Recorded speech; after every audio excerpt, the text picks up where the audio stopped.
Hello, good morning. इथे वाजलेले आहेत सकाळचे 5 आणि मी आता अंघोळ वगैरे करून तयार झालेली आहे, कारण आज आम्ही जाणार आहोत पुण्याला देवदर्शनासाठी. मी आता इथे पटकन पूजा करून घेते. आता वाजले आहेत 6 आणि माझी पूजा झालेली आहे. पूर्ण मी पूजा वगैरे करून आता मी थोडं देवाचं पुस्तक वाचणार आहे. मी आता इथे कलावती आईंचं बालोपसना वाचत आहे आणि माझं सगळं आवरलं होतं. बॅग वगैरे सगळं पॅक करून झालं होतं.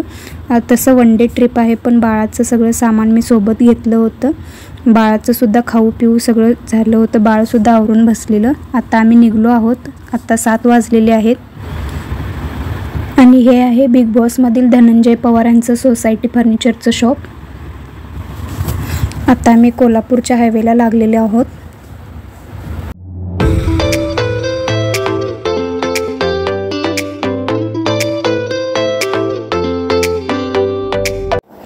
हे आहे शिरवळ. आत्ता वाजलेले आहेत 8:30 आणि आम्ही आता इथे चहा पिण्यासाठी थांबलेलो होतो आणि चहाचं ऑर्डर दिलेलं. तोपर्यंत आमचं बाळ ह्या माशांच्या सोबत खेळत होतं. खूप मासे होते यामध्ये आणि इथंच एक छोटंसं मांजर देखील आलेलं. चहा वगैरे घेऊन आता परत आम्ही आमच्या प्रवासाला सुरुवात केलेली आहे. तेथून थोडं पुढं आल्यानंतर आम्हाला हा साताऱ्यामधील खंबाटकी बोगदा लागलेला आहे. हा खूप मोठा आणि सुंदर आहे. आतून हा अशा प्रकारे दिसतो.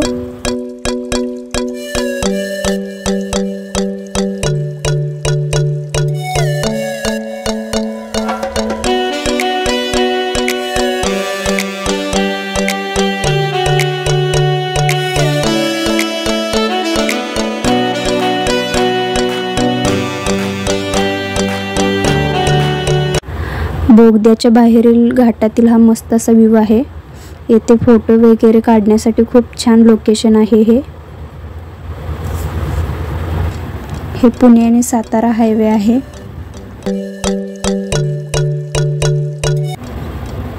आता आपण मंदिराच्या कमानाजवळ आहोत. ही जी आहे ती बालाजी मंदिराची कमान आहे.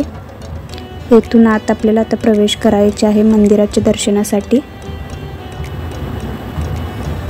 इथे भरपूर झाडे असल्यामुळे खूप हिरवळ आहे आणि वातावरण अगदी मस्त आहे.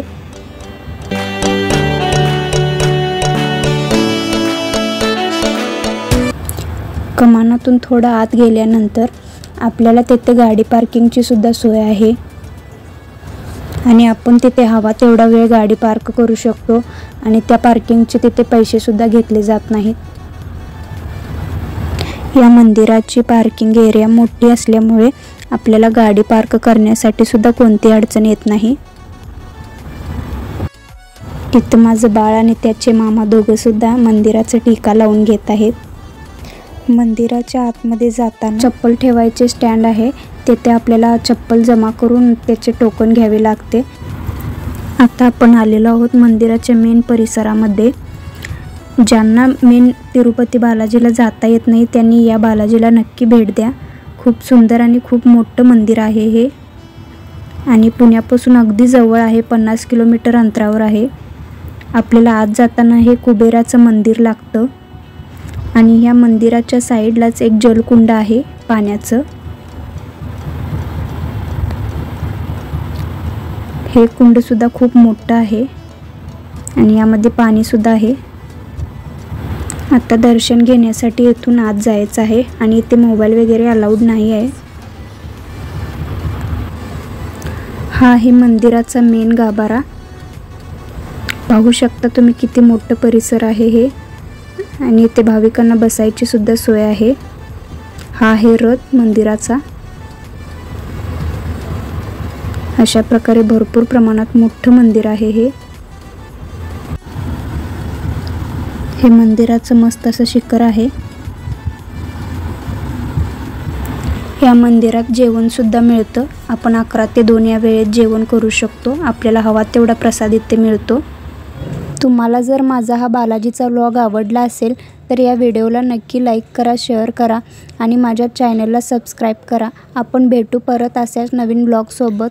माझा हा व्हिडिओ पाहिल्याबद्दल धन्यवाद.